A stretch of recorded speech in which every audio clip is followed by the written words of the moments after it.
काली बरावत।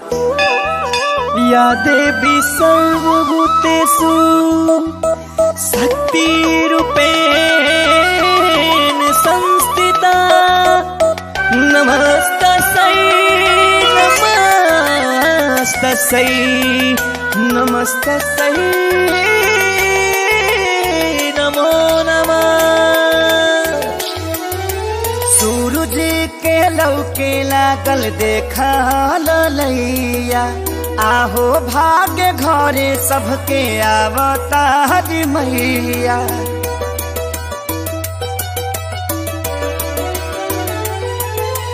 सूरज के लौके लागल देखा ललैया आहो भाग्य घरे सबके आवता हरि मैया। अब करा जन दे भइल पूजन के बे जनी जियरा छाछा नावा हाली दूध लेके आव गैया के आरती उतारा मैया के पौआ पखारा मैया के। बड़ी भागे आईली माता रानी हो सेवा में खड़ा हो पानी हो।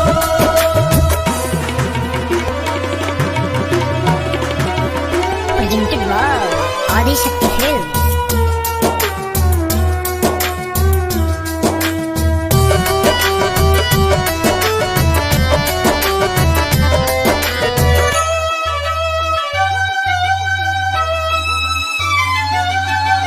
आचार से केहू पगरी से तो जब बाहर यही है जौना डगरी से।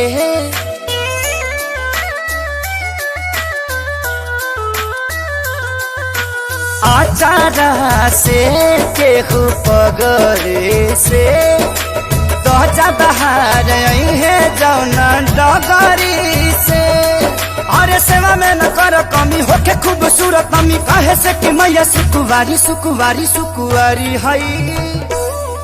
अब करा जन दे भइल पूजन के बे मालिन के बोलाव अढ़ौल तू चढ़ाव पैया पे आरती उतारा मैया के पौआ पखारा मैया के।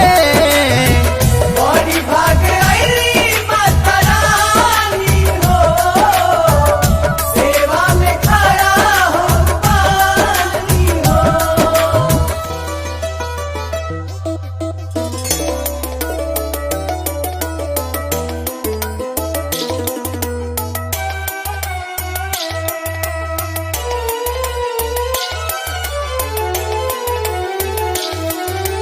धरती के भाग दुए बेहरा जागेला चाही तो कुआर बड़ा नेक लगेला।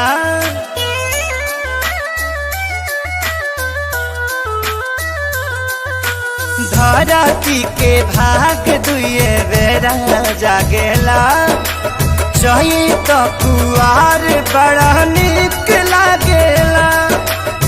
मुस्काते मैया आई गैली रंग नैया बेटा खेले सीखे सारी खेसारी खेसारी के। अब करा जन दे भइल पूजन के बे पुरैन पात लेके आव छाक लवंग जुटाव जैया के आरती उतार मैया